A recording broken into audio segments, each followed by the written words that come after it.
Okay, in this next unit, chapter 12, we're going to be focusing on derivative applications. And so, of course, that does mean that all of the skills that we learned in the first unit with derivatives is going to be super important. So we're really looking at how we can apply derivatives. Okay, one of the most obvious applications has to do with optimizing a function, so looking for a maximum or a minimum. So let's just define some of these things. So a function f has a local maximum, or sometimes called a relative maximum, value at an interior point c if on its domain f of c is greater than or equal to f of x for all x in some open interval I containing c. So that's a lot of words. Let's see if we can kind of think about this. So we're looking at some function, and at this point c, this is going to be a local maximum value. We're saying like on some interval, so we're looking at some interval, maybe here's my interval I. Okay, and on that interval, f of c, so the function output at c, is bigger than or greater than or equal to the other values f of x. So f of x looks something like this. So all the other values are less than or equal to, but at c it is the highest point around. Okay, so that's what this is trying to say. So if you had to restate this definition in your own words, I might think of the point as like c, f of c, this ordered pair. This point is a local max or relative max if it's the sort of highest point compared to nearby points. Okay, so that's just sort of locally. All right, but if we think a little bit, if we go down a little bit further to talk about like an absolute max, or what's sometimes called a global maximum, this is saying that this f of c value is greater than or equal to f of x. So this is greater than or equal to for all x in the domain. Okay, so like unlike up here where maybe this function went back up at some point, right? So locally this was a maximum, but on a global scale it would not be an absolute max. Okay, but an absolute max is really, so this point c comma f of c is really the highest point on the entire domain. Okay, and it's worthwhile to note, and maybe I'll change color for this purpose, that, whoops, that didn't change color at all, but that's okay. So note these may not appear on every function. For example, think of a simple function like y equals x squared, right? Everyone's favorite parabola, y equals x squared. Is there a point on this curve anywhere that is the highest of all the other points? No, there's no maximum here. No local max, no global max, nothing. Okay, and we can similarly define minimums, or minima, I should say, for plural. So a local minimum or relative minimum would be the sort of lowest in some small neighborhood, and the absolute minimum would be the smallest on the entire domain. So we have this nice sort of visual here that gives us examples like here's a local or a relative maximum, a local or relative minimum, and then we have absolute. This one's an absolute and a relative maximum. This one would be an absolute minimum. Okay, and if we put all of these maximum and minimum values together, we would put all of them together and just call them extreme values or extrema. So this word extrema is plural for extreme, for an extreme value. And while we're talking about plural, so maximum is singular, right? We're talking about a single maximum. If we want to put together all of them and talk about more than one of them, we say maxima. That's plural.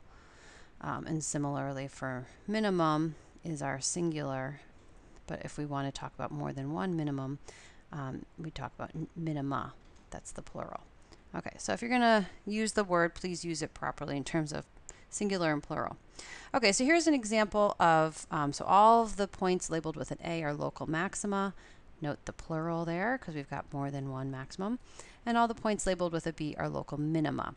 However, there's a difference in the differentiability of some of these points. So let's note here that this function is nice and smooth. We have no corners or cusps or jagged edges, and so the function, for example, is differentiable at A. In fact, if I had to try to sketch the tangent line at both A and B, looks like I would get a horizontal tangent line. So here we have the function is differentiable. That's supposed to be a D, differentiable at both A and B, and the derivative seems to be 0 there. Whereas over here, we have A and B happening at corners, so this is not differentiable at either of the A's or B. And I would say, in fact, that f prime is undefined there because we're looking at these corners. Okay, so there's something sort of interesting happening. We can have two different examples of how we can have a maximum or a minimum, and they would occur at either where the derivative is 0 or where the derivative is undefined. So this brings us to another definition, and it's called what's called a critical number. So if we look at all the places where the derivative is either 0 or not differentiable, so this would be another way of saying like f prime is undefined, then any places where that's true, so whether the derivative is 0 or undefined, we call C a critical number if it's at one of these places. And so we have this important, I'm going to put a little asterisk next to this. This is an important theorem for local extreme values that we owe to Fermat. It says that if f has a local maximum or a local minimum value at an interior point of its domain, then C is a critical number of f. So I want to say that again. It's saying that if f has a local max or min, it must occur at a critical number. Okay, so what that really means is if we're looking for a maximum value or a minimum value, right, which would be useful, right? Maybe I want to maximize my profit, right? Or maybe I want to minimize my cost. So there's certainly lots of times where I would want to be looking around on my function for a maximum or a minimum. This theorem is saying you don't have to look at all the x values in the entire domain. Just look at values of C where the derivative is either 0 or undefined. Just look at the critical numbers. Okay, so this is going to really narrow down all the potentials for us to find these extreme values. Okay, but let's not confuse it with the converse. Okay, the converse is a different statement. The converse says if C is a critical number, then it is a maximum or a minimum. So I'm going to just call that it is an extreme value. Remember, extreme values together, if we put the max and mins together, those will give us the extreme values. Okay, but this statement is false. This is not necessarily true. Okay, but this is something students often confuse. They think, oh, okay, I found a critical number, so it must be a maximum or a minimum, but that's not true. For example, let's look at, so here's some point C, and here's my function. It comes along, and then it jumps up to here. Certainly f prime of C is undefined here, right? It's not even continuous, so of course it's not differentiable. But certainly this is not a maximum or a minimum occurring here, right? We've got locally around this point C, we've got all these points higher than it. Okay, so this is not a maximum. Here's another such one. Say we've got some C value here, we've got the function coming up, and it sort of flattens out, but then it keeps going up, right? So here, if I look at the derivative, f prime of C is 0, but it doesn't mean it's a maximum or a minimum. Okay, so you don't want to confuse these ideas. If you're looking for a max or a min, it must be that it's occurring at a critical number, but not all critical numbers will be maximums or minimums. And I just said the plural wrong, maxima or minima. Okay, so let's think about all the possibilities. So what types of points would be critical? So we've got two types of critical points, where f prime is 0 or where f prime is undefined. Okay, let's look at ones where f prime would be 0. That would be something like a local maximum, right? So here's my C value. Okay, so I'll just draw my axes. So here's C, and f prime of C is happening at a maximum, right? Notice the derivative would be 0 there. Or similarly, I could have a minimum, a local minimum, right? That would have a horizontal tangent. Or kind of like this picture right here I just drew. And I guess I don't need my y-axis, but if I had something that came up, flattened out, and then went back up, again, that would have a horizontal tangent line. So we have at least 3 different possibilities. And then, of course, we also have just a constant function that just stays horizontal, but that's not going to be a maximum either.